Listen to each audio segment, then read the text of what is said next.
Good morning. I'm Brent Lowe, Superintendent of Bucks County Schools. As I've said in previous messages, one of my goals is to get information out to the public. I'm also a history teacher. That's what I went to school to do before I got into administration, and I know that when Franklin Roosevelt used to address people address the public during the Depression and even during some of the World War II, he got information out by fireside chat. So at the risk of being a little bit corny and a little bit dorky, I thought I would use kind of the same method and come to you with a little fireside chat. Now my goal for these fireside chats is going to be to get information out, but also to be brief. I don't want to keep you where you've got to listen to me for minutes on end. I want to get information to you quick. From me, so that way the school's kind of telling their own story.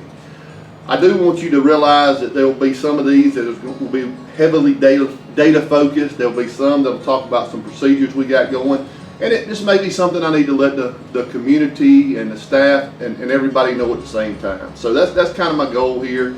I'm not a polished speaker, and you'll know that. I'm just gonna speak.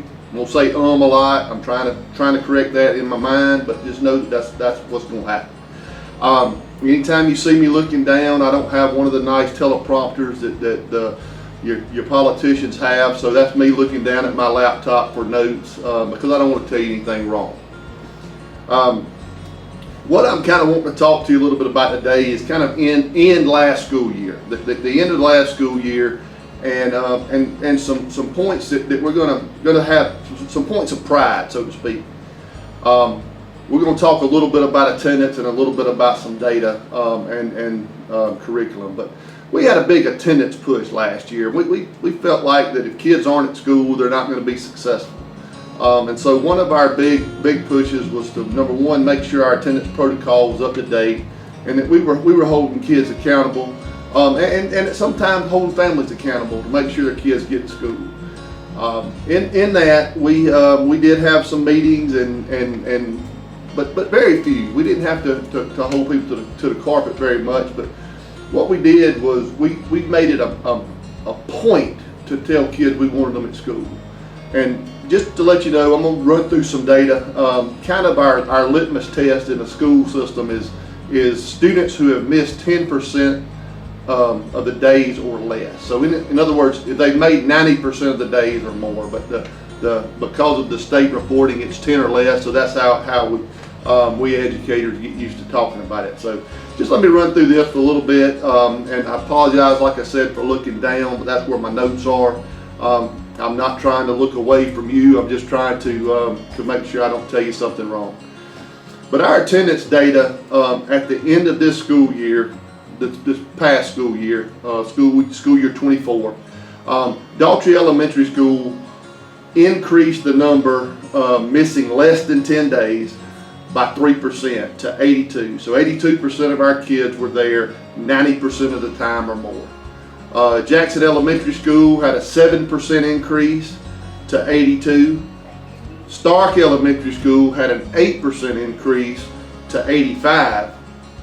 Henderson Middle School had a 10% increase to 82, and Jackson High School had a 4% increase to 74. Now, two things I want to say is, number one, congratulations to all of our schools for increasing the number of our students that were there 90% of the time. Henderson Middle School did a great job of really pushing this initiative. They had it up on the wall in the cafeteria, did a real good job. Jackson High School, you'll notice they increased by 4%, and their number may not look as good as the other ones, but you got to realize that by law, after the age of 16, we lose a little bit of our teeth. So the compulsory attendance law goes into effect for students from grades kindergarten to 16 years old, and so that's what we use to ensure students are there. But congratulations to all our schools on their increase. Very proud of that. That's one of the initiatives that we're not gonna take our foot off the gas, so to speak. We're gonna keep pushing that. The next thing I want to talk to you a little bit about is MAP. That is the measure of academic progress by NWEA, which is a benchmark test we use grades K through 8. We have the state test. Everybody knows about a state test that we take at the end of the course, and then the end of grade test we take at the end of the year every year. But those are kind of a summative assessment. In other words, that's what we're supposed to have learned at the end of the year. We want to make sure that we know where our kids are, and we benchmark them throughout the year, and that's what we use MAP for. The good thing about MAP is it does tie to not only the state of Georgia, but it is a nationally normed test. So whenever we talk about percentile growth and percentile achievement, we're not just talking about schools in kids in our system, schools in our system. We're talking about nationally normed tests. So we're seeing how we're compared to schools around the nation that are taking this test. What we have found is that if we look at our students that are scoring in the 60th percentile or above, that usually equates to a proficient score on the Georgia milestone. So that's kind of the language we use in our school. So when anything I'm talking about here is greater than the 60th percentile, which really means that our students are scoring better than 60% of the students in the nation. Also, we look at it in math and reading. A hot topic around the nation right now is literacy. So I'm not going to get into our math scores today. I'm just going to be talking to you about our ELA scores, K8, and I'm only going to break it down to you for you by school. By school. Just so you know, we break it down by grade and then by class when we're looking at this data at schools. And I'm comparing spring of 23 to spring of 24, both achievement and growth, because that way you're comparing similar time periods. The students have had the similar time in classes, and so that way it all flows together. So from spring of 23 to spring of 24, the increase in number of students growing, so that means they grew throughout the year. More than 60% of students in the nation. Daughtry Elementary School had a 3% increase. Jackson Elementary School had a 4% increase. Stark Elementary School had a 2% increase, and Henderson Middle School had a 5% increase. So all of our schools that are taking the MAP are showing growth. And that's big, because a lot of times that we have to think about that there are some things outside of our control. What we've got to do is take the student where they are and grow them to where they need to be. So as long as we're seeing that increase, we feel pretty good. Like to see the increase, the percent increase go up, but that's going to be something that we're working on at individual schools. Now, when you look at the achievement levels, once again, I compared spring of 23 to spring of 24. But this is actually achievement on the test. So students who are achieving better than 60% of students across the nation. Daughtry Elementary School had a 2% increase. Jackson Elementary School had a 5% increase.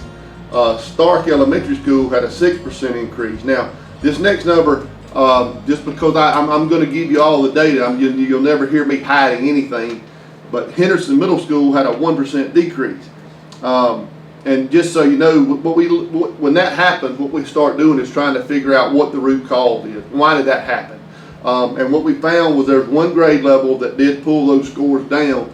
And so we're trying to make sure the standards that we're teaching in that grade are the standards we need to be teaching, to make sure that the teachers are using best practices, and to make sure it's not a cohort issue, because you do have times when you have a group of students that come through that may have had something that happened, such as, and I'm not using this as an excuse, but COVID.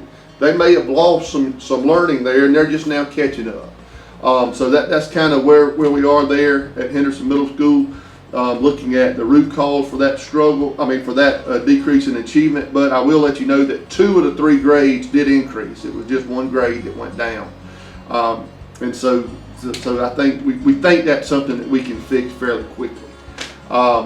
Or fairly easily. I don't know about quickly, but easily. Jackson High School doesn't necessarily, it's a different beast when it comes to any kind of standardization of growth and achievement. But now we did get some data that came in over the past few weeks that I do want to tell you about, and that's our advanced placement scores. Everybody that's ever heard me talk has heard that I'm a big proponent of CTAE and that not all kids have to go to college. However, I do want to provide the opportunity for kids that are going to college and want to go to college to have the opportunity to crib some courses and be able to get a head up on other students going to college. So I'm a proponent of AP classes that we teach in-house, but we don't want to just take AP classes to take AP classes. We want to make sure that we are getting good scores on the AP exam at the end. And that measure by College Board is any score of 3 or higher. Just to let you know, our U.S. government AP class, we went from having 1 student in 23 scoring a 3 or higher to 6 students in 24 scoring a 3 or higher. So we've increased that by that much, and that's in U.S. government. I'm not sure if I said U.S. government or U.S. history, but in U.S. history, we went from 1 student scoring 3 or higher to 4 students scoring 3 or higher. So we're gaining ground there. And then in English Lit, now don't let this number scare you either.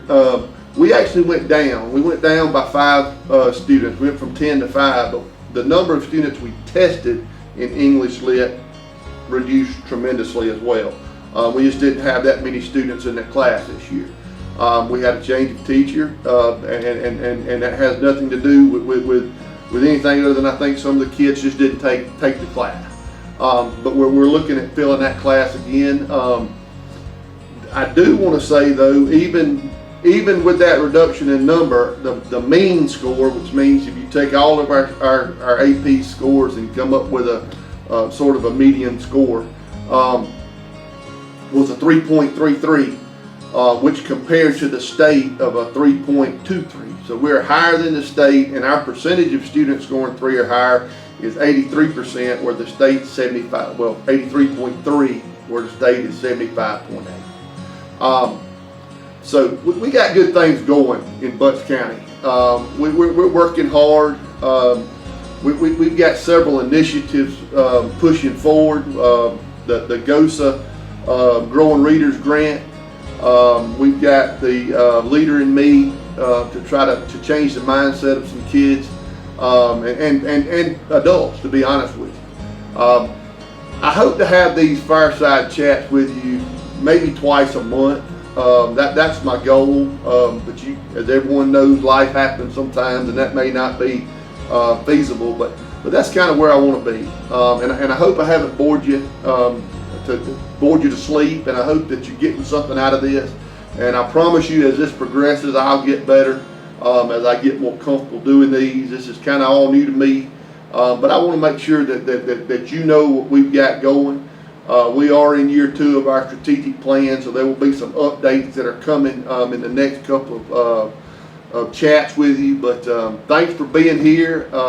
Butts County is making it a concerted effort to grow together and succeed together within our walls, but as well as with the community.